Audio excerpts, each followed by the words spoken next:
தெளிவு குருவின் திருமேனி காண்டல், தெளிவு குருவின் திருநாமம் செப்பல், தெளிவு குருவின் திருவார்த்தை கேட்டல், தெளிவு குரு உரு சிந்தித்தல் தானே. குருவே சரணம்.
இன்னைக்கு இந்த இடத்துல நிற்கிறதுக்கு ரொம்ப ஒரு தெய்வீகமாக ஒரு மெடிடேட்டிவ் மைண்டில் இருக்குன்னு சொல்லணும். ரொம்ப நிசப்தமான குருவிகளோட சத்தம், பறவைகளோட சத்தம், அந்த அளவுக்கு பெரிய இன்ஃப்ளூயன்ஸ் இல்லாத இந்த இடம் கதிர்காமம் முருகனோட திருத்தலத்தில் நிற்கிறதுக்கு மனதுக்கு அவ்வளோ ஆனந்தமாக இருக்குது.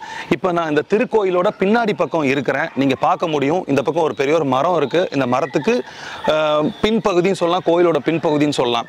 இங்கே ஒரு பெரிய ஆச்சரியம் என்ன அப்படின்னா, ஒவ்வொரு திருக்கோயில்களுக்குள்ளும் நம்ம நுழைஞ்சு உள்ளே போகும்போது அந்த கோயிலோட கருவறை பார்க்க முடியும், கோயிலோட விக்கிரகத்தை பார்க்க முடியும்.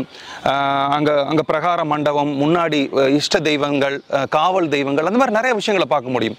ஆனால் உலகத்திலேயே ஸ்ரீலங்காவில் அமைந்துள்ள இந்த கதிர்காம இந்த கோயிலில், முருகன் கோயிலில் மட்டும்தான் உள்ளுக்குள்ளே என்ன இருக்குதுன்னே காமிக்க மாட்டாங்க. அப்படிங்கிறது பெரிய அதிசயமாகவும் ஆச்சரியமாகவும் இருக்குது. இங்கே நடை திறக்கிற நேரங்கள் வந்து காலையில் சாயந்தரம் அந்த மாதிரி கொடுத்துருக்குறாங்க. நான் இங்கே இருக்கிறவங்க கிட்ட விசாரித்தேன், நடை திறந்தால் நீங்கள் என்ன காமிப்பீங்க, முருகனோட சிலையை காமிப்பீங்களா இல்லை படத்தை காமிப்பீங்களான்னு கேட்டதுக்கு ஒன்றுமே காமிக்க மாட்டாங்க, திரைச்சீலை அப்படியே தான் இருக்கும். அப்படின்னா அதுக்கு என்ன பூஜை முறைகள் பண்ண போகிறாங்க, புனஸ்காரங்கள் முறைகள் பண்ண போகிறாங்கங்கிறதெல்லாம் எதுவுமே இருக்காது. அங்கே என்ன நடக்குதுன்னே தெரியாமல் இருக்கிறது ஒரு பெரிய அதிர்ச்சியாகவும் ஆச்சரியமாகவும் இருக்குது. இப்போ முருகக்கடவுளை பற்றி சொல்லணுன்னா, முருகக்கடவுள் எப்போவுமே ஒரு ரிபல்லியஸான ஒரு கடவுள் தான் சொல்ல முடியும். ஏன்னா நான் திருவண்ணாமலை போயிருந்தப்போ சில சித்தர்களை சந்திச்சப்போ கூட முருகக்கடவுளை பற்றி அவங்க சொல்லியிருந்தாங்க. என்ன அப்படின்னா, நாங்கள் அந்த சித்தர்களை தரிசிக்கும் போது அவங்க மடியிலிருந்து நிறைய கட்டுக்களை அவிழ்த்து சில பால் கட்டிகள் எடுத்து எங்களுக்கு கொடுத்தாங்க. அந்த பால் கட்டிகள் எடுத்து சாப்பிடுங்கன்னு சொன்னாங்க. நாங்களும் அந்த பால் கட்டிகள் எடுத்து சாப்பிட்டோம். அப்போ நான் அந்த சித்தர்கிட்ட கேட்குறேன், சுவாமி இந்த பால் கட்டிகள் ஏன் இப்படி இருக்குது? நீங்கள் திருநீர் கொடுத்தீங்கன்னா நல்ல சாம்பல் மாதிரி தானே இருக்கும், அதில் நெத்தியில் பூசுகிற மாதிரி தானே இருக்கும், இது திருநீர் மாதிரி இருக்கும், பால் கட்டின்னு சொல்கிறீங்க, என்னங்க ஐயா இது வித்தியாசம் அப்படின்னு அவங்க கிட்ட கேட்டப்போ ஒரு விஷயத்த சொன்னாங்க. சித்தர் பெருமக்கள் எல்லாரும் என்ன பண்ணுவாங்கன்னா, இமயமலைக்கு போய் எப்படியாவது தரிசனம் பண்ணணும் அப்படின்னு போகும்போது ஒரு பர்டிகுலர் இடம் இருக்குது. அந்த பர்டிகுலர் இடத்துல முருகன் தன் அம்மாவான பார்வதி தேவி கிட்ட குடிச்ச அந்த பாலை கோவத்தில் கக்குன இடம் அப்படின்னு சொல்கிறாங்க. அந்த இடத்துக்கு போய் சித்தர் பெருமக்கள் தவம் இருந்து நிறைய சக்திகளை வாங்கிட்டு வரதாகவும் சொல்லியிருக்காங்க.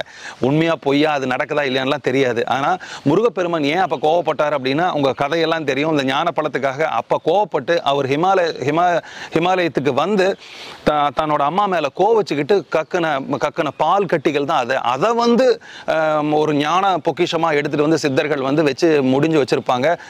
இன்னொரு துரதிஷ்டமான விஷயம் என்னன்னா, அந்த பால் கட்டிகளை கலெக்ட் பண்ண போகக்கூடிய சித்தர் பெருமக்களாகட்டும் இல்லைன்னா சில சுவாமிஜிகளாகட்டும் அங்கே மரணத்தை சந்திக்கிறாங்கிற விஷயத்தையும் நான் கேள்விப்பட்டேன். இதெல்லாம் என் சின்ன வயசுல திருவண்ணாமலையில் நான் கேள்விப்பட்ட விஷயம். சரி, அதுக்கும் இங்கேயும் ஏன் கனெக்ட் பண்றேன்னா, முருகப்பெருமானோட சில விஷயங்கள் ரொம்ப ஆச்சரியகரமாகவும் தெரிஞ்சுக்கிறதுக்கு ரொம்ப ஆர்வமாகவும் இன்ட்ரெஸ்டிங்காகவும் இருக்கு. நம்ம போகர் அவர்கள் நம்ம பழனியில வந்து நவபாஷண சிலை வச்சிருக்காங்க, அங்க அவரோட ஜீவசமாதி இருக்குது, இதெல்லாம் நம்ம பார்த்துருக்குறோம். இந்த விஷயத்தை கேள்விப்பட்டு நான் பழனிமலை போய் நான் அங்கேயே தரிசனம் பண்ணியிருக்கேன். ஏன்னா நம்ம குரு பரம்பரா, நம்ம திருச்சிட்டம்பல சுவாமிகள் குரு பரம்பரால போகர் சுவாமிகளையும் அப்பா தரிசிச்சிருக்கிறாரு. அதை தாண்டி எனக்கு ரொம்ப ஆர்வம் அதிகமாகி நான் கொடைக்கானல பூம்பாறை அந்த இடத்துக்கும் போய் முருகப்பெருமானை தரிசிச்சிருக்கிறேன். எல்லாரும் என்ன மாதிரி விஷயங்கள் சொல்றாங்க அப்படின்னா, நமக்கு தெரிஞ்ச முருகன் சிலை ஒன்று தான். சில முருகன் சிலைகள் வந்து வெளிப்படும் போதும் இந்த பிரளயம் ஏற்படும், மக்கள் அழிவாங்க, அது மாதிரிலாம் சொல்றாங்க. ஆனால் இந்த இடத்துல இப்போ ஒரு ஆச்சரியமான விஷயத்தை பார்த்துட்டு டைஜஸ்ட் பண்ண முடியாமல் நான் நடந்து போகிறேன்.